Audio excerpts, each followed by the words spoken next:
Le principe de l'ombre, c'est qu'elle se déplace en même temps que la lumière. Bonjour. 330 milliards de dollars chaque année pour les États-Unis, 2% du produit intérieur brut américain.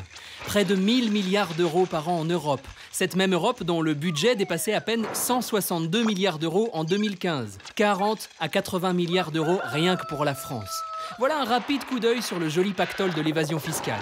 Un trésor qui pourrait donner envie de colmater les fuites. Et pourtant, en 2005, il y a plus de 10 ans, l'Europe adopte une directive pour taxer les avoirs détenus par des particuliers en Suisse. L'intention est louable. Entre 2004 et 2012, le nombre de comptes suisses liés à des ressortissants européens passe de 25% à 11%. Sauf que sur la même période, les comptes liés à des sociétés écrans sans nom identifiable bondissent de 50 à 65%. C'est ballot. 4 ans plus tard, en 2009, à Londres, Nicolas Sarkozy déclare fièrement « Le temps du secret bancaire est révolu ». Ou pas. Entre avril 2009 et mai 2013, les avoirs financiers stockés en Suisse ont grimpé de 14%. Et c'est pas pour faire du tricot. En 2013, sur 1800 milliards d'euros gérés en Suisse, 600 milliards auraient atterri au Luxembourg, point de départ d'un long voyage vers d'autres cieux fiscaux. 150 autres milliards se seraient envolés vers les accueillants fonds d'investissement irlandais. Au final, seuls 200 milliards seraient restés sagement dans les banques helvètes. Toujours en 2009, l'OCDE crée 2 listes de paradis fiscaux. La noire pour les vilains qui ne veulent rien entendre et la grise pour les pays qui promettent d'agir. Les États ciblés peuvent sortir de ces listes grâce à des conventions fiscales signées avec d'autres pays. Il en faut au moins 12. Parfait. Dès 2009, Monaco signe donc 12 conventions, dont 7 avec d'autres paradis fiscaux. Idem pour la Belgique, qui elle aussi était sur la liste grise et en sort grâce à 12 signatures, dont 7 avec des paradis fiscaux. Entre collègues, il faut bien s'aider. Mais ne soyons pas négatifs. En octobre 2014 se tient le 7e Forum mondial sur la transparence et l'échange des renseignements à des fins fiscales. Sous l'égide de l'OCDE, 89 pays s'engagent à mettre en œuvre un nouvel outil contre le secret bancaire, l'échange automatique d'informations fiscales. Dès 2017 pour plus de 60% d'entre eux et en 2018 pour les autres. Savoir qui détient quoi et où, le glaive de la transparence. Avril 2016, à peine 18 mois plus tard, 11,5 millions de fichiers sortent des archives du cabinet d'avocats Mossack Fonseca. Les Panama Papers sont la plus grosse fuite de documents de l'histoire. Plus de 214 000 sociétés, trusts et fondations apparaissent domiciliées par l'entreprise panaméenne. Une gifle. Et ce n'est qu'une partie du gâteau. Prenons ce ravissant petit archipel de 153 km² que sont les îles Vierges britanniques. Un paradis fiscal parmi tant d'autres. Il accueille 136 sociétés proposant des services financiers, comme le fait Mossack Fonseca. Autant dire qu'il reste du pain sur la planche à billets. Les mailles de la lutte contre l'évasion fiscale ont beau se resserrer, le filet reste percé. Regardons l'échange automatique de données fiscales. Il ne se fera pas entre l'ensemble des 89 signataires. Ce serait trop simple. Chaque territoire choisira avec qui il accepte d'échanger ses données. De quoi s'amuser à brouiller les pistes. Et au passage, devinez quoi? Le Panama ne fait pas partie des signataires. Ah, dernier petit détail. Ces outils excluent les pays en voie de développement. Pourtant, depuis 1970, plus de 12 000 milliards de dollars se seraient envolés des économies des 150 pays les plus pauvres de la planète. D'après le FMI, comparé aux membres de l'OCDE, les pays du Sud sont 3 fois plus vulnérables au tour de passe-passe des multinationales. Dans ces États, pour chaque dollar reçu en aide ou en investissement, 2 dollars s'envolent grâce à la fraude et l'optimisation fiscale. Difficile de bâtir un avenir quand le sol se dérobe sous vos pieds.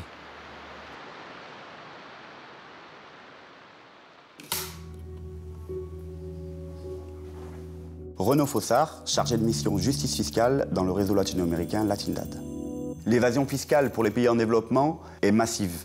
Tout simplement parce que les pays en développement ont des besoins criants de développement, c'est-à-dire de pouvoir investir dans les politiques publiques et donc de pouvoir avoir des leviers budgétaires dans leur économie. Or, le principe d'un pays en développement, c'est d'avoir une économie restreinte. Si dans ce cadre-là, les multinationales, qui sont généralement basées au nord, viennent, exploitent le pays, en tirent les matières premières et s'en vont sans payer d'impôts, on a un gouvernement avec des besoins criants qui ne peut même pas financer donc ces routes, ces hôpitaux et ces écoles. En France, on parle de 60 à 80 milliards d'évasion fiscale par an.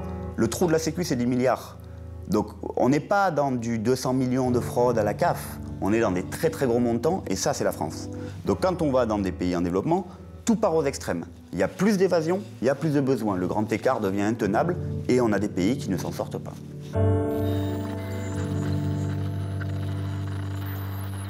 Ce qu'ont fait les pays du Nord depuis quelques années, c'est resserrer l'étau du système fiscal international qui est cassé dans son fondement. Le système fiscal international permet aux multinationales de ne pas exister en tant que multinationales, mais seulement en tant qu'addition de filiales.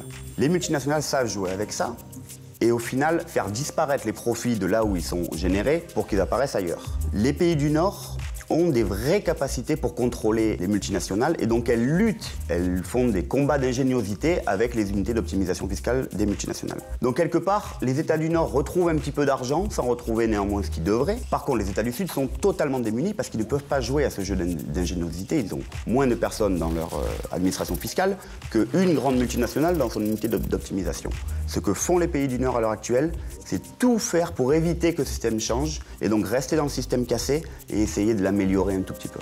L'intérêt des pays du Nord dans ce jeu-là est de continuer à taxer eux-mêmes les multinationales qui ne payent pas leurs impôts dans les pays du Sud. C'est-à-dire que je suis le gouvernement français, je préfère que ma multinationale qui travaille au Pérou et en Bolivie paye peu d'impôts là-bas, que les profits remontent un petit peu au siège et moi, gouvernement français, je peux enfin un petit peu le taxer. Si jamais demain les pays du Sud peuvent taxer comme il se doit à leur juste valeur les multinationales, il y aura évidemment une assiette fiscale beaucoup plus réduite au niveau du siège, les sièges étant dans les capitales européennes et américaines. C'était très frappant à Addis Abeba au sommet pour le financement du développement. Les pays en développement, les pays émergents, Brésil, Inde, Chine, l'ensemble de l'Amérique latine, l'Union africaine, ont demandé qu'aux Nations Unies soit installé un corps de fiscalité internationale, intergouvernementale, pour définir les règles internationales. C'est-à-dire que les règles ne soient plus définies à l'OCDE, 34 pays développés et riches, mais soient définies aux Nations Unies, 193 pays. Jusqu'au dernier moment, des pays, en particulier les États-Unis et l'Europe, ont bloqué cette demande des pays en développement. Le mandat politique reste entièrement attribué à l'OCDE. Il est refusé aux Nations Unies. Les Nations Unies ne peuvent définir les règles de fiscalité internationale. Elles peuvent seulement en faire de l'analyse.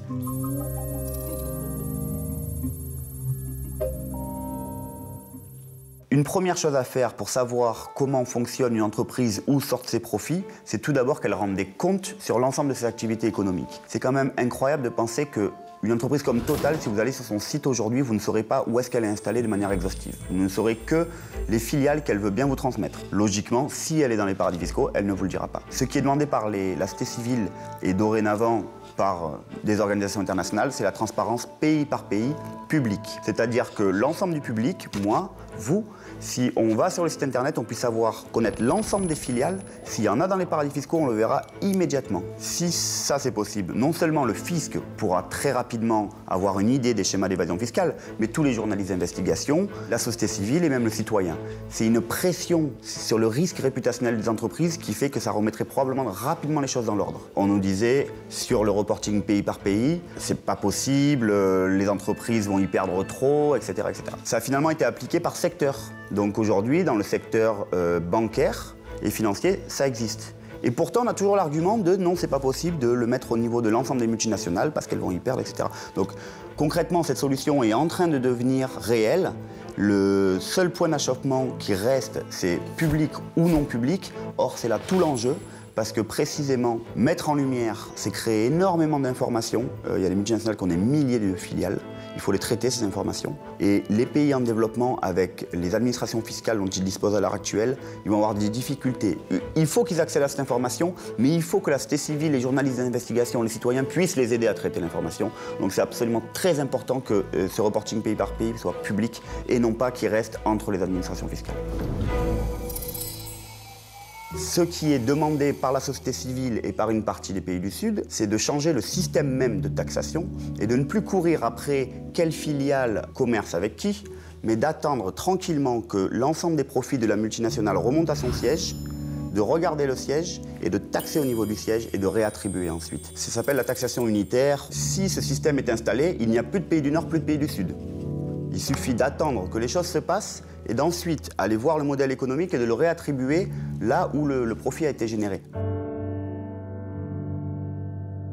Si les pays développés continuent à empêcher les pays en développement de participer à la décision des règles et donc de participer finalement à leur part du gâteau, il faut qu'ils assument les crises des migrants derrière. Il faut qu'ils assument les crises humanitaires qui ont cours dans ces pays-là.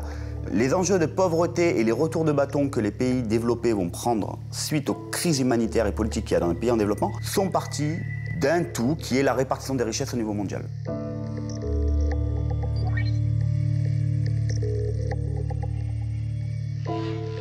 Rééquilibrer la balance, revenir à la source des revenus, déconstruire un système dont l'opacité est la règle pour en faire l'exception, et ne pas s'arrêter aux déclarations victorieuses. En mai 2016, la France décrète la mise en ligne d'un registre public des trusts, accessible à tous.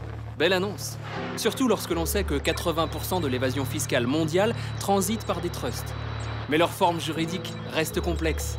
Listing ou pas, il est toujours possible de faire disparaître les bénéficiaires réels. Rien dans les mains, rien dans les poches. En attendant, les lanceurs d'alerte sont les seuls agents d'une transparence pourtant essentielle, et ils le paient cher. Antoine Deltour est le dernier en date. Grâce à lui, nous comprenons un peu mieux le modèle économique du Luxembourg. En juin 2015, il a reçu le prix du citoyen européen, décerné par le Parlement européen. Aujourd'hui, il risque 18 mois de prison au Luxembourg. Les pays riches portent l'étendard de la lutte infaillible. Mais sous ce drapeau, l'ombre fiscale continue de s'étendre sur les plus pauvres, jusqu'à l'absurde. À force d'être tenus à l'écart, certains pays se disent qu'après tout, paradis fiscal est un modèle économique comme un autre, comme le Ghana ou encore la Jamaïque. Alors on les pointe du doigt, scandalisés, et on oublie bien vite les trous béants dans nos listes noires. Les Pays-Bas, par exemple, ils président actuellement l'Union européenne. Or, leurs règles fiscales bien calibrées sont précieuses pour les multinationales. Grâce à elles, 100 milliards de dollars échappent chaque année aux économies des pays en développement. Sur ces listes, aucune trace non plus de la Suisse ou des États américains comme le Delaware. Décidément, notre étendard manque de panache. Le problème semble insoluble car il est systémique, mais un système n'est que le fruit d'une succession de choix politiques. Dénoncer l'injustice fiscale demande du courage quand on est lanceur d'alerte. Lutter pour la justice fiscale en demande tout autant lorsqu'on est élu. Et au milieu, les voix citoyennes peuvent peut-être peser dans la balance.